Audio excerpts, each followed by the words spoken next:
Hello students, welcome to art chemistry. So class ಎಗೆ ಸಂಬಂಧಪಟ್ಟಂತಹ ವಿದ್ಯಾರ್ಥಿಗಳು, ಕ್ಲಾಸ್ ಎ ಅಂತಂದ್ರೇನು, ಮೋರ್ ದ್ಯಾನ್ 7 years ಕರ್ನಾಟಕದಲ್ಲಿ ಕಲ್ತಿದ್ರೆ including 10th and 12th. So ನೀವು ಕ್ಲಾಸ್ ಎಗೆ ಸಂಬಂಧಪಟ್ಟವರಾಗಿರ್ತೀರಿ ಮತ್ತು ನಿಮ್ಮ ಒಂದು ವೆರಿಫಿಕೇಷನ್ ಏನಿದೆ ಈಗ ನಡೀತಾ ಇದೆ. ಸೊ ಬಹಳ ಜನ ವಿದ್ಯಾರ್ಥಿಗಳಾದಂತಹ ಬಿ ಇರ್ಬೋದು, ಸಿ ಇರ್ಬೋದು, ಡಿ ಇರ್ಬೋದು, ಅಥವಾ ಬೇರೆ ಬೇರೆ ಕ್ಲಾಸ್ಗಳಿಗೆ ಸಂಬಂಧಪಟ್ಟಂಥವರಾಗಿರ್ಬೋದು.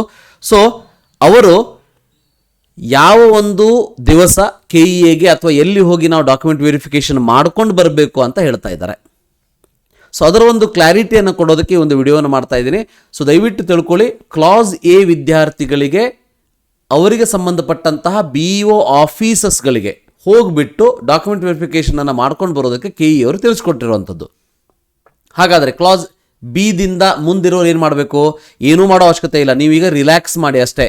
ನೀವೇನು ಥಿಂಕ್ ಮಾಡೋವಂಥ ಅವಶ್ಯಕತೆನೇ ಇಲ್ಲ, ಯೋಚನೆ ಮಾಡೋವಂಥ ಅವಶ್ಯಕತೆನೇ ಇಲ್ಲ, ಎಂಜಾಯ್ ಮಾಡಿ. ಸೊ ನಿಮಗೂ ಕೂಡ KE ಅವರು ಒಂದು ಡೇಟ್ಸನ್ನು ಕೊಡ್ತಾರೆ. ಸೊ ಆ ಒಂದು ಡೇಟ್ಸ್ ಏನಿದೆ ಇಲ್ಲಿ ನೋಡ್ಬೋದು, ಅವರು ಕೊಟ್ಟಿರುವಂತಹ ಮೊನ್ನೆ ರಿಲೀಸ್ ಮಾಡಿರುವಂತಹ ನೋಟಿಫಿಕೇಷನಲ್ಲೂ ಕೂಡ ಹೇಳಿದ್ದಾರೆ. ಸೊ ಕ್ಲಾಸಸ್ ABCDEFGHIJKLMNOP MNO ಗಳನ್ನು ಕ್ಲೇಮ್ ಮಾಡಿರುವಂಥ ವಿದ್ಯಾರ್ಥಿಗಳಿಗೆ ನಿಗದಿಪಡಿಸಲಾಗುವ ದಿನಾಂಕಗಳಂದು ಕರ್ನಾಟಕ ಪರೀಕ್ಷಾ ಪ್ರಾಧಿಕಾರದಲ್ಲಿ ಖುದ್ದಾಗಿ ಹಾಜರಾಗಿ ಪರಿಶೀಲನೆಯನ್ನು ಮಾಡಿಸಿಕೊಳ್ಬೇಕು. ಅಂದರೆ ನಿಮಗೆ ಯಾವುದೇ DDP ಯಾವುದೇ BO ಆಫೀಸಿಗೆ ಹೋಗುವಂಥ ಅವಶ್ಯಕತೆ ಇರೋದಿಲ್ಲ.